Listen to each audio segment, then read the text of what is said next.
Book 3, The Book of the Divine Mother. Canto 3, The House of the Spirit and the New Creation. A mightier task remained than all he had done. To that he turned, from which all being comes, a sign attending from the secrecy which knows the truth ungrasped behind our thoughts, and guards the world with its all-seeing gaze. The unapproachable stillness of his soul, intense, one-pointed, monumental, lone, patient he sat like an incarnate hope, motionless on a pedestal of prayer. A strength he sought that was not yet on earth, help from a power too great for mortal will, the light of a truth now only seen afar, a sanction from his high omnipotent source. But from the appalling heights there stooped no voice, the timeless lids were closed, no opening came. A neutral, helpless void oppressed the years. In the texture of our bound humanity, he felt the stark resistance, huge and dumb, of our inconscient and unseeing bays, the stubborn, mute rejection in life's depths, the ignorant no in the origin of things. A veiled collaboration with the night, even in himself survived and hid from his view. Still something in his earthly being kept its kinship with the inconscient whence it came. A shadowy unity with a vanished past, treasured in an old world frame, was lurking there, secret, unnoted by the illumined mind, and in subconscious whispers and in dream, still murmured at the mind's and spirit's choice. Its treacherous elements spread like slippery grains, hoping the incoming truth might stumble and fall, and old ideal voices wandering moaned and pleaded for a heavenly leniency to the gracious imperfections of our earth and the sweet weaknesses of our mortal state. This now he willed to discover and exile, the element in him betraying God. All nature's recondite spaces were stripped bare, all her dim crypts and corners searched with fire, where refugee instincts and unshaped revolts could shelter find in darkness sanctuary against the white purity of heaven's cleansing flame. All seemed to have perished that was undivine, yet some minutest dissident might escape and still a center lurk of the blind force. For the inconscient too is infinite. The more its abysses we insist to sound, the more it stretches endlessly. Then, lest a human cry should spoil the truth, he tore desire up from its bleeding roots and offered to the gods the vacant place. Thus could he bear the touch immaculate. A last and mightiest transformation came. His soul was all in front like a great sea, flooding the mind and body with its waves. His being spread to embrace the universe, united the within and the without, to make of life a cosmic harmony, an empire of the immanent divine. This tremendous universality, not only his soul nature and mind sense, included every soul and mind in his, but even the life of flesh and nerve was changed, and grew one flesh and nerve with all that lives. He felt the joy of others as his joy. He bore the grief of others as his grief.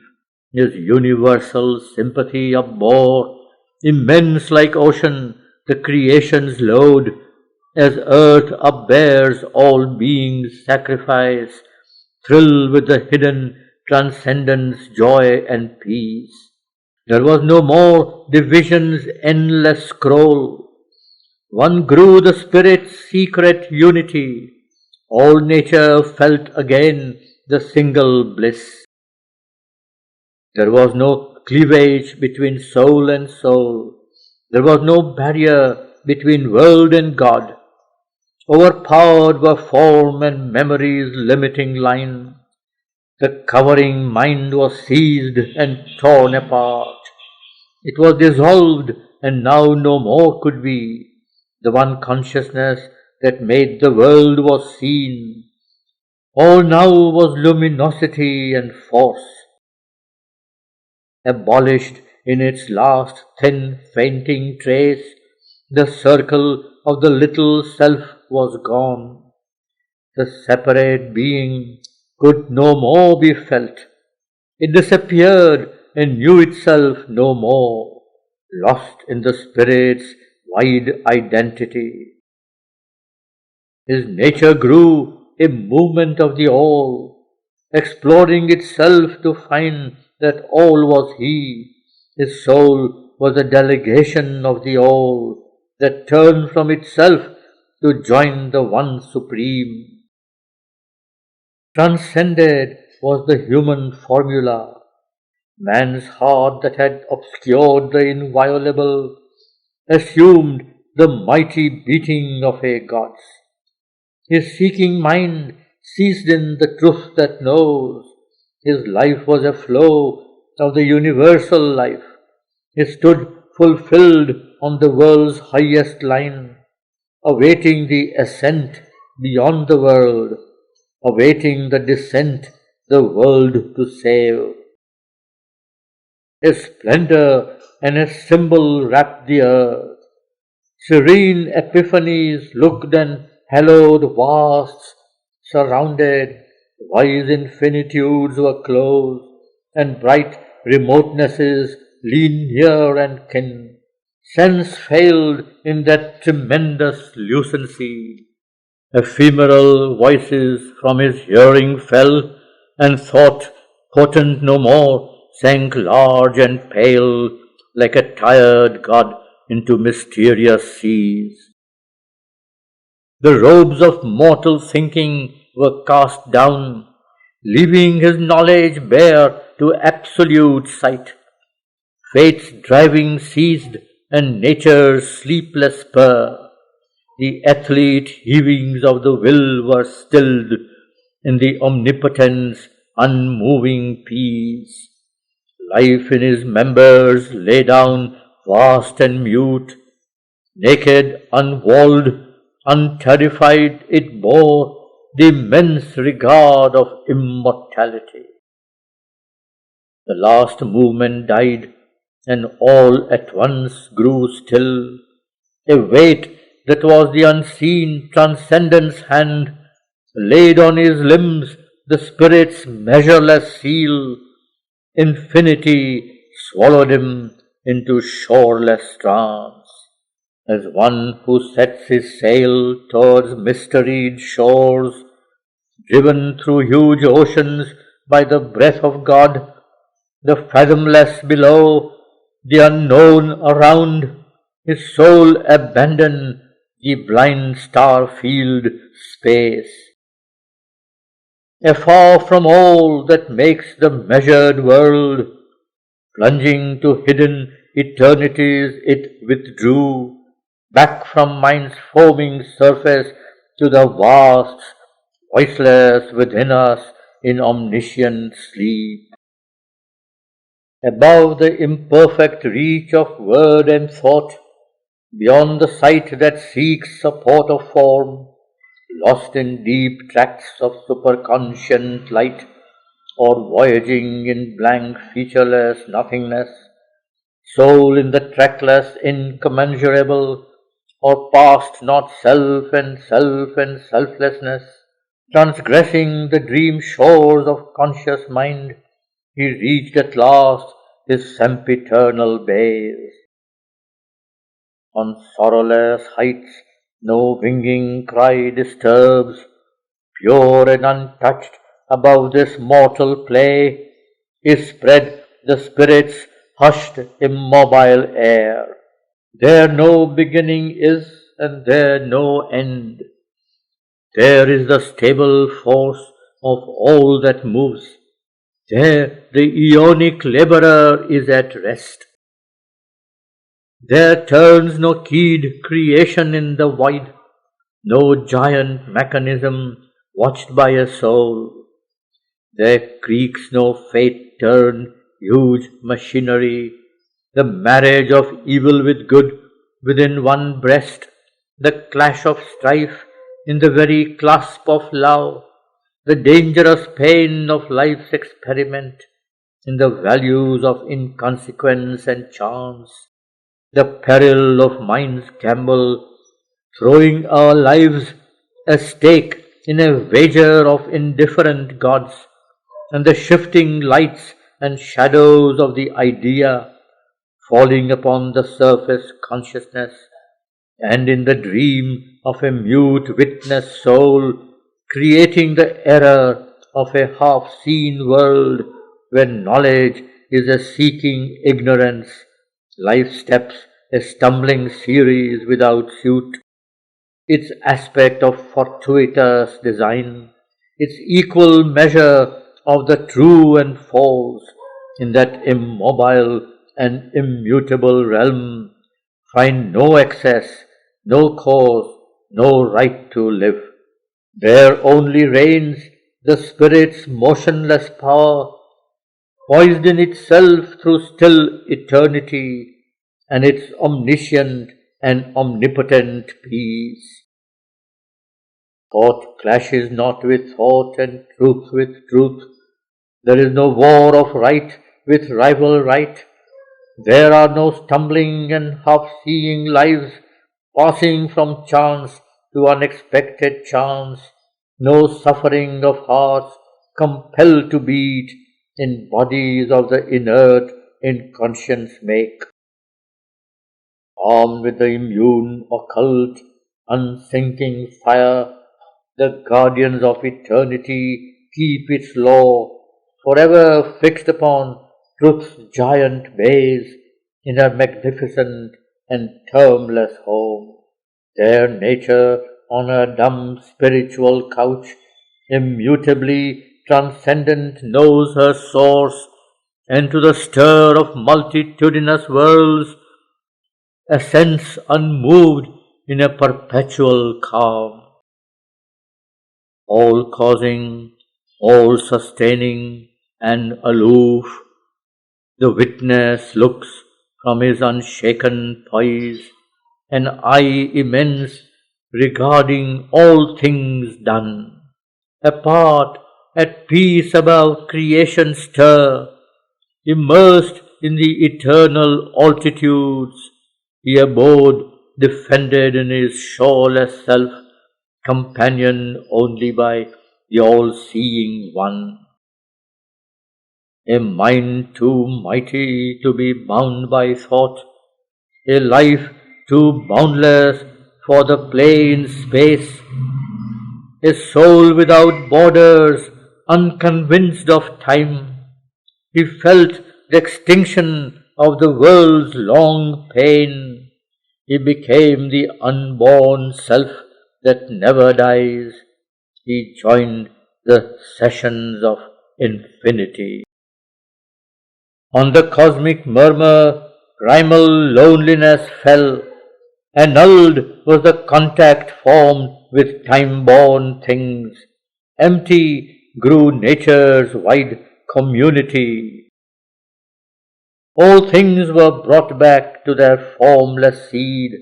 The world was silent for a cyclic hour. Although the afflicted nature he had left maintained beneath him her broad numberless fields, her enormous act receding, failed, remote, as if a soulless dream at last had ceased. No voice came down from the high silences, none answered from a desolate solitude. A stillness of cessation reigned, the wide, immortal hush before the gods are born. A universal force awaited, mute, the veiled transcendence, ultimate decree. Then suddenly there came a downward look, as if a sea exploring its own depths, a living oneness widened at its core and joined him to unnumbered multitudes. A bliss, a light, a power, a flame-white love, caught all into a soul immense embrace. Existence found its truth on oneness breast, and each became the self and space of all. The great world rhythms were heartbeats of one soul. To feel was a flame discovery of God. All mind was a single harp of many strings.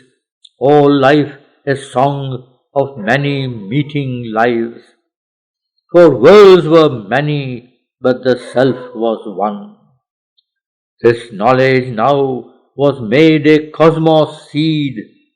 This seed was cased in the safety of the light. It needed not a sheath of ignorance. Then from the trance of that tremendous clasp, and from the throbbings of that single heart, and from the naked spirit's victory, a new and marvelous creation rose. Incalculable, outflowing infinitudes, laughing out an unmeasured happiness, live their innumerable unity. Worlds where the being is unbound and wide, bodied unthinkably the egoless self, rapture of beatific energies, joined time to the timeless, poles of a single joy. White vast was seen, where all is wrapped in all. There were no contraries, no sundered paths. All by spiritual links were joined to all, and bound indissolubly to the One. Each was unique, but took all lives as its own, and following out these tones of the infinite, recognized in himself the universe. A splendid center of infinity's world, pushed to its zenith's height, its last expanse, felt the divinity of its own self-bliss repeated in its numberless other selves. It took up tirelessly into its scope persons and figures of the impersonal, as if prolonging in a ceaseless count, in a rapturous multiplication sum, the recurring decimals of eternity. None was apart, none lived for himself alone, each lived for God in him and God in all. Each soulness inexpressibly held the whole. Their oneness was not tied to monotone. It showed a thousand aspects of itself, its calm, immutable stability, upbore on a changeless ground forever safe, compelled to a spontaneous servitude, the ever-changing, incalculable steps, the seeming reckless dance's subtle plan of immense world forces in their perfect play. Appearance looked back to its hidden truth and made of difference oneness smiling play. It made all persons fractions of the unique, yet all were being secret integers. All struggle was stern to a sweet strife of love in the harmonized circle of a sure embrace. Identities reconciling happiness gave a rich security to difference. On a meeting line of hazardous extremes, the game of games was played to its breaking point, where through self-finding by divine self-loss there leaps out unity's supreme delight, whose blissful undivided sweetness feels a communality of the absolute. There was no sob of suffering anywhere. Experience ran from point to point of joy. Bliss was the pure, undying truth of things. All nature was a conscious front of God. A wisdom worked in all, self-moved, self-sure. A plenitude of illimitable light, an authenticity of intuitive truth, a glory and passion of creative force, infallible, leaping from eternity, inspired the moment's thought, the passing act. A word, a laughter sprang from silence breast, a rhythm of beauty in the calm of space, a knowledge in the fathomless heart of time. All turned to all without reserves recoil, a single ecstasy without a break. Love was a close and thrilled identity in the throbbing heart of all that luminous life. A universal vision that unites, a sympathy of nerve replying to nerve, hearing that listens to thought's inner sound and follows the rhythmic meanings of the heart, a touch that needs not hands to feel, to clasp, were there the native means of consciousness, and heighten the intimacy of soul with soul. A grand orchestra of spiritual powers, a diapason of soul interchange, harmonized a oneness deep, immeasurable. In these new worlds projected he became a portion of the universal gaze, a station of the all-inhabiting light, a ripple on a single sea of peace. His mind answered to countless communing minds. His words were syllables of the cosmos speech, his life a field of the vast cosmic stir. He felt the footsteps of a million wills moving in unison to a single goal. A stream ever newborn that never dies, caught in its thousandfold currents' ravishing flow, with eddies of immortal sweetness thrilled, he bore, coiling through his members as they passed, calm movements of interminable delight, the bliss of a myriad myriads who are one. In this vast outbreak of perfection's law, imposing its fixity on the flux of things, he saw a hierarchy of lucent planes, enfeoffed to this highest kingdom of God's state. Attuning to one truth, their own right rule, each housed the gladness of a bright degree, alone in beauty, perfect in self-kind, an image cast by one deep truth's absolute, married to all in happy difference. Each gave its powers to help its neighbor's parts, but suffered no diminution by the gift. Profiteers of a mystic interchange, they grew by what they took and what they gave. All others they felt as their own complements, one in the might and joy of multitude. Even in the poise where oneness draws apart to feel the rapture of its separate selves, the soul in its solitude yearn towards the all, and the many turn to look back at the one. And all revealing, all creating bliss, seeking for forms to manifest truths divine, aligned in their significant mystery, the gleams of the symbols of the ineffable, blazoned like hues upon a colorless air, on the white purity of the witness soul. These hues were the very prism of the Supreme, His beauty, power, delight, creation's cause. A vast truth consciousness took up these signs to pass them on to some divine child heart that looked on them with laughter and delight, and joyed in these transcendent images, living and real as the truths they house. The Spirit's white neutrality became a playground of miracles, a rendezvous for the secret powers of a mystic timelessness.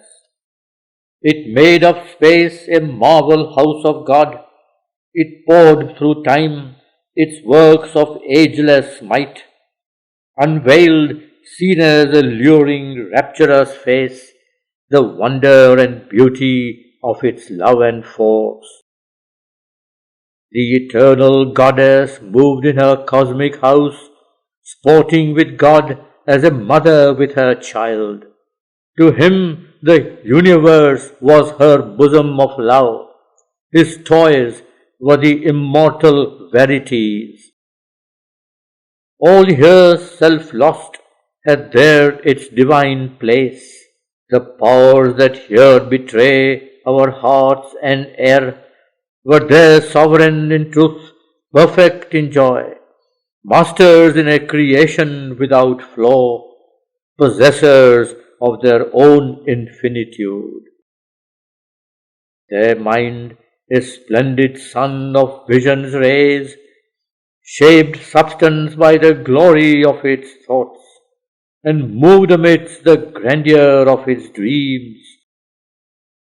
Imagination's great ensorceling rod summoned the unknown and gave to it a home, outspread luxuriantly in golden air, truth's iris-colored wings of fantasy, or sang to the intuitive heart of joy, wonder's dream notes that bring the real close. Its power that makes the unknowable near and true, in the temple of the ideal shrined the one. It peopled thought and mind and happy sense, filled with bright aspects of the might of God and living persons of the One Supreme, the speech that voices the ineffable, the ray revealing unseen presences, the virgin forms through which the formless shines, the word that ushers divine experience, and the ideas that crowd the infinite. There was no gulf between the thought and fact. Ever they replied like bird to calling bird. The will obeyed the thought, the act the will. There was a harmony woven twixt soul and soul, a marriage with eternity divinized time. Their life pursued, unwearied of her sport, joy in her heart and laughter on her lips, the bright adventure of God's game of chance. In her ingenious ardor of caprice, in her transfiguring mirth, she mapped on time a fascinating puzzle of events, lured at each turn by new vicissitudes to self-discovery that could never cease. Ever she framed stark bonds for the will to break, brought new creations for the thought's surprise, and passionate ventures for the heart to dare, where truth recurred with an unexpected face, or else repeated old familiar joy like the return of a delightful rhyme. At hide and seek on a mother wisdom's breast, an artist teeming with her world idea, she never could exhaust its numberless thoughts and vast adventure into thinking shapes and trial and lure of a new living's dream. Untired of sameness and untired of change, endlessly she unrolled her moving act, a mystery drama of divine delight, a living poem of world ecstasy, a kakemono of significant forms, a coiled perspective of developing scenes, a brilliant chase of self-revealing shapes, an ardent hunt of soul looking for soul, a seeking and a finding as of gods. Their matter is the spirit's firm density and artistry of glad outwardness of self, a treasure house of lasting images where sense can build a world of pure delight. The home of a perpetual happiness, it lodged the hours as in a pleasant inn. The senses there were outlets of the soul. Even the youngest child thought of the mind incarnated some touch of highest things. Their substance was a resonant harp of self, a net for the constant lightnings of the spirit, a magnet power of love's intensity, whose yearning throb and adoration's cry drew God's approaches close, sweet, wonderful. Its solidity was a mass of heavenly make, its fixity and sweet permanence of charm made a bright pedestal for felicity. Its bodies, woven by a divine sense, prolonged the nearness of souls clasped with soul. Its warm play of external sight and touch reflected the glow and thrill of the heart's joy. Mind's climbing brilliant thoughts, the spirit's bliss. Life's rapture kept forever its flame and cry. All that now passes lived immortal there, in the proud beauty and fine harmony of matter plastic to spiritual light. Its ordered hours proclaim the eternal law. Vision reposed on a safety of deathless forms. Time was eternity's transparent robe. An architect hewing out self's living rock, phenomenon built reality's summer house on the beaches of the sea of infinity.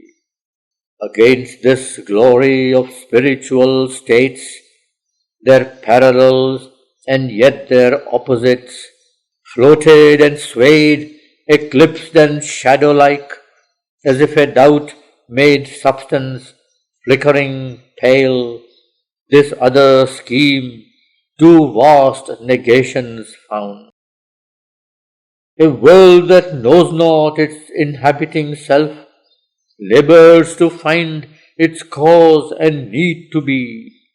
A spirit ignorant of the world it made, obscured by matter, travestied by life, struggles to emerge, to be free, to know and reign. These were close tied in one disharmony, yet the divergent lines met not at all. Three powers governed its irrational course. In the beginning, an unknowing force. In the middle, an embodied striving soul. In its end, a silent spirit denying life. A dull and infelicitous interlude unrolls its dubious truth to a questioning mind, compelled by the ignorant power to play its part and to record her inconclusive tale, the mystery of her inconscient plan, and the riddle of a being born from night by a marriage of necessity with chance. This darkness hides our nobler destiny, a chrysalis of a great and glorious truth. It stifles the winged marvel in its sheath, lest from the prison of matter it escape, and wasting its beauty on the formless vast, merging into unknowable mystery, leave unfulfilled the world's miraculous fate. As yet thought only some high spirit's dream, or a vexed illusion in man's toiling mind, a new creation from the old shall rise, a knowledge inarticulate find speech, beauty suppressed burst into paradise bloom, pleasure and pain dive into absolute bliss. A tongueless oracle shall speak at last, the superconscient conscious grow on earth, the eternal's wonders join the dance of time. But now all seemed a vainly teeming vast, upheld by a deluded energy. To a spectator self-absorbed and mute, careless of the unmeaning show he watched, regarding the bizarre procession pass, like one who waits for an expected end. He saw a world that is from a world to be. There he divined rather than saw or felt, far off upon the rim of consciousness, transient and frail, this little whirling globe, and on it left like a lost dream's vain mould, a fragile copy of the spirit's shell, his body gathered into mystic sleep. A foreign shape it seemed, a mythic shade. Alien now seemed that dim far universe. Self and eternity alone were true. Then memory climbed to him from the striving plains, bringing a cry from once loved, cherished things, and to the cry, as to its own lost call, a ray replied from the occult supreme. For even there the boundless oneness dwells, to its own sight unrecognizable. It lived still sunk in its own tenebrous seas, upholding the world's inconscient unity, hidden in matter's insentient multitude. This seed self sown in the indeterminate forfeits its glory of divinity, concealing the omnipotence of its force, concealing the omniscience of its soul, an agent of its own transcendent will. It merges knowledge in the inconscient deep, accepting error, sorrow, death and pain. It pays the ransom of the ignorant night, redeeming by its substance nature's fall. Himself he knew, and why his soul had gone into earth's passionate obscurity, to share the labor of an errant power, which by division hopes to find the one. Two beings he was, one wide and free above, one struggling bound intense its portion here. A tie between them still could bridge two worlds. There was a dim response, a distant breath. All had not ceased in the unbounded hush. His heart lay somewhere, conscious and alone, far down below him like a lamp in night. Abandoned it lay, alone, imperishable, immobile, with excess of passionate will, his living sacrificed and offered heart, absorbed in adoration mystical, turned to its far-off fount of light and love. In the luminous stillness of its mute appeal, it looked up to the heights it could not see. It yearned from the longing depths it could not leave. In the center of his vast and fateful trance, halfway between his free and fallen selves, interceding twixt God's day and the mortal's night, accepting worship as its single law, accepting bliss as the sole cause of things, refusing the austere joy which none can share, refusing the calm that lives for calm alone. To her it turned for whom it willed to be. In the passion of its solitary dream, it lay like a closed, soundless oratory, where sleeps a consecrated, argent floor, lit by a single and untrembling ray, and an invisible presence kneels in prayer. On some deep breast of liberating peace, all else was satisfied with quietude. This only knew there was a truth beyond. All other parts were dumb in centered sleep, consenting to the slow, deliberate power which tolerates the world's error and its grief, consenting to the cosmic long delay, timelessly waiting through the patient years her coming they had asked for earth and men. This was the fiery point that called her now. Extinction could not quench that lonely fire. Its seeing filled the blank of mind and will. Thought dead, its changeless force abode and grew, armed with the intuition of a bliss to which some moved tranquility was the key. It persevered through life's huge emptiness amid the blank denials of the world. It sent its voiceless prayer to the unknown. It listened for the footsteps of its hopes returning through the wide immensities.